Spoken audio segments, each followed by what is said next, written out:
Imagine that you wake up one morning and hop on the scale to see how much that chocolate cake you had last night is going to cost you in terms of weight. You look down at the scale and it reads 100 pounds. That can't be right, you think.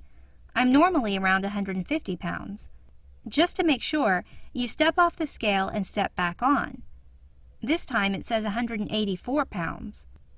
Confused, you step off and back on, and it reads 137 pounds. What's going on? Reliability is when a measurement tool consistently gives the same answer. If your scale tells you that you weigh 150 pounds every time you step on it, it is reliable. But if it says 100 pounds one time, 184 pounds the next time, and 137 pounds the time after that, and nothing has changed, it is not reliable.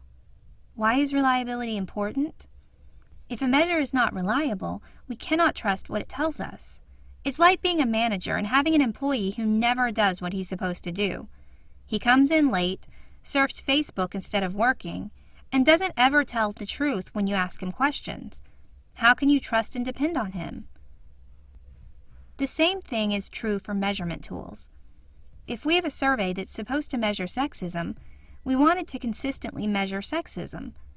But if it tells us that Johnny is sexist when he takes it one day, and then it says he's not on the next day, and Johnny hasn't had a personality change, then the survey is not reliable. As a result, we can't trust or depend on the results of the survey. Let's look closer at some things that cause measurement tools to be unreliable, and some ways to improve the reliability of measures. Let's go back to our sexism survey for a moment. We give the survey to Johnny, and the level of his sexism is different every time he takes it. One day it says he's sort of sexist, the next day it says that he's not sexist at all, and the day after that it says that he's the most sexist person who ever lived. Why is the survey inconsistent? There are three main factors that could be making the survey less reliable. Number 1, traits of the subject. Johnny himself might be causing the inconsistent results. Maybe he's not feeling well one day when he takes the survey, or he just got in a fight with his girlfriend, or maybe he just doesn't understand what the survey questions mean. All of these things could cause inconsistent results. Number 2, testing conditions. If Johnny is asked to take the survey in the middle of a loud strip club, his answers might be different than if he is asked to take the survey in the middle of a library. Likewise, the way the person giving him the survey gives instructions can cause the results to be less reliable. Number 3, chance factors. What if, in the middle of taking the survey, a woman runs by and knocks Johnny over?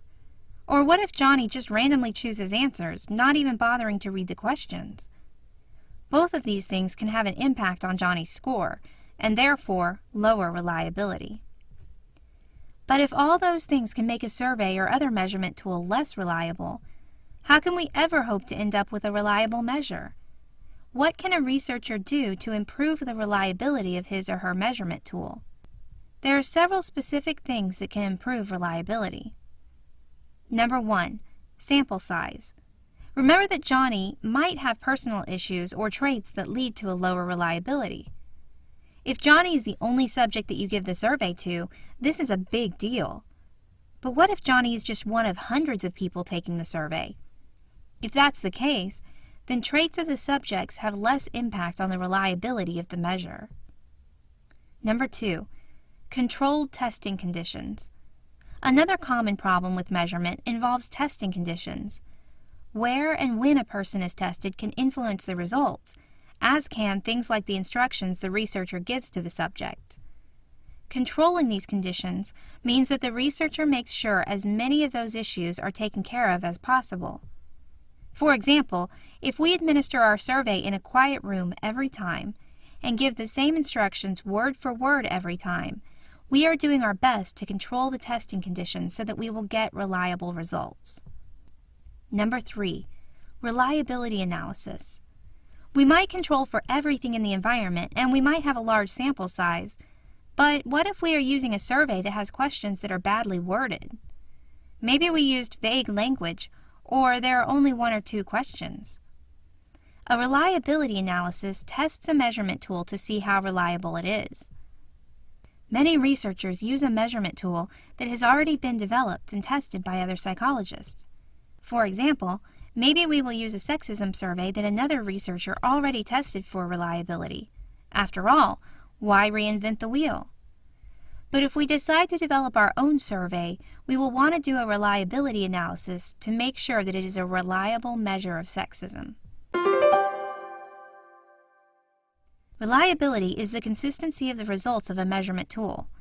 There are several things that can cause inconsistency in results, including traits of the subject, testing conditions, and chance factors. Luckily, there are also several things that psychologists can do to improve reliability, including increasing the sample size, controlling the testing conditions, and running a reliability analysis on the measurement tool.